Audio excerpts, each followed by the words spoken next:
Hello everyone, Hound here with another War and Order video. So in this video, we're going to be taking a look at our account. I think it's been roughly like a month since I've started the account, so I kind of want to do an account overview just to see how far we've gotten within the month and what else there is to do within the game. But yeah, without any further ado, let's jump right into it. So the first thing that I want to talk about in my town is the castle level because of course that is the most important thing in the town. So currently taking a look at the details of our castle level, we are up to level 22, castle level 22. And I mean, there's quite a lot of way to go until castle level 40. And, as you go higher, these things become super expensive. So, so far, it's taken quite a lot. Like it's taken almost a month of, different skills to try to level up your castle, whether it's farming resources, gathering boosts, participating in like events so you can get those boosts and stuff. And then, I've also spent a little bit of money here and there just to try to get the account as far as I can.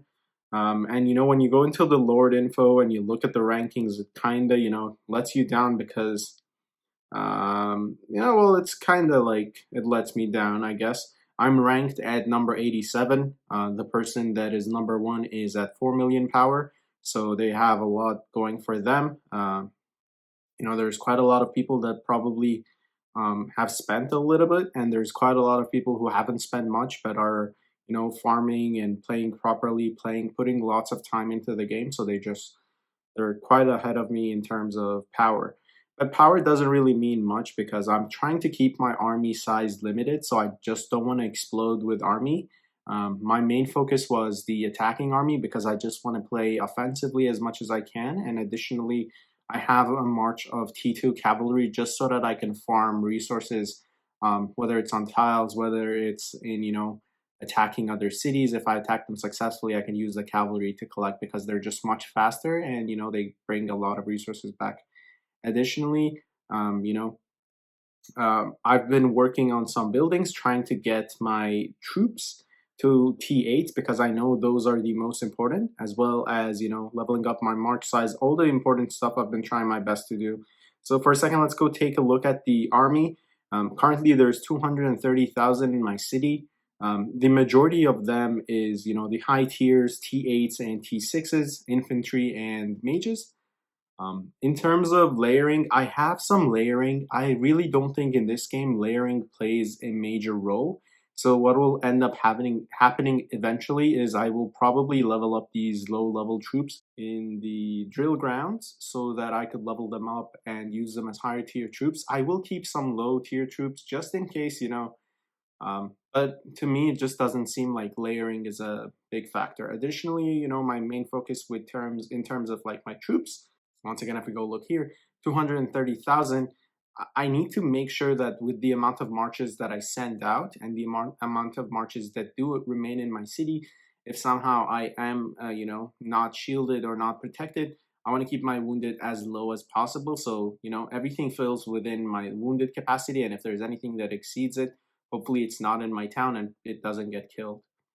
Currently, I think if I go to my castle, I am using a 2-day, 3-day shield. The kill event is happening soon, so people are going to start attacking each other. I'm using a 3-day shield not because I'm worried about the kill event, but because there's the Jotunheim event that I want to participate in Vikings War of Clans. So it just means that I probably won't have enough time to show up and kill event, and no one's going to care who you are. They'll probably burn you. So for now, I just think it's the safest thing to do. In terms of buildings, I've done most of the buildings up to level 20 and above. Not all of them are 22 because buildings cost quite a lot. My main focus for now has been all of the buildings that are outside of my city, to level those up as much as possible because those give me resources, and resources are what I need to grow further in the game. And when we go and look into the college, if we go look into the college, I have done some of the development. Most of the focus here was architecture, just getting the buildings to be as least costly in terms of time, and get those done quickly, and also have done some research and medical facilities so I can keep my research also cheap, but also have enough space for my wounded troops. I haven't done any city defense. I've barely done city defense, and Guardian Force I've not touched. Resources I've done a little bit, not quite a lot. Again, just enough for getting the job done for now.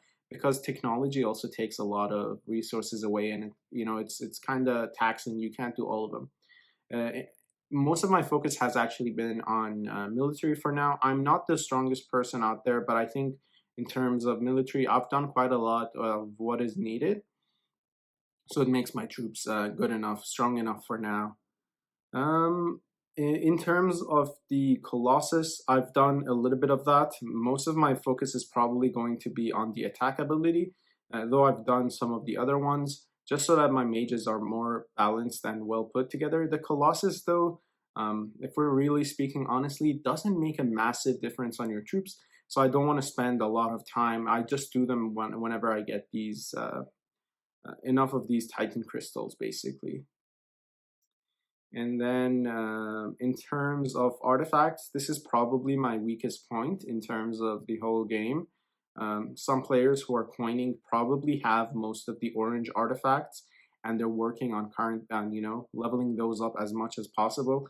I haven't really put in enough time and focus into the artifacts, and the ones that I have, I basically got from just conjuring and whatnot. So I have to focus on artifacts, because if you do want to play this game really carefully, artifacts are a major difference changer, even more important than research, I would say. And lastly, in terms of an alliance, I'm currently not in an alliance. I was in an alliance called BUL, Bull. Really great alliance, a lot of good people, knowledgeable players there, but I've put in quite a lot of time, and sometimes you get a little bit disappointed when you don't end up ranking up as much as possible. I've put in a lot of time, I would say more than most people, and I'm not one person to kind of get a little bit like annoyed if someone doesn't rank you up or they don't notice your ranking. I know that they're good people. I'm not trying to discredit them or anything. They're really great people. They help me quite a lot. So basically, I just want to create my own alliance. I'm gonna call it Hounds Camp, and just create this. For now, it's going to be just myself, and it's going to be a little bit of a issue trying to get people to join the alliance. So if you're watching the video and you end up wanting to try the game, you can find me in Realm 1396. And I guess you can also see my user ID, my castle level, and other information here. And yeah, that's pretty much it for this video. I think we went over everything. That's it for this video, and I'll see you guys in the next one.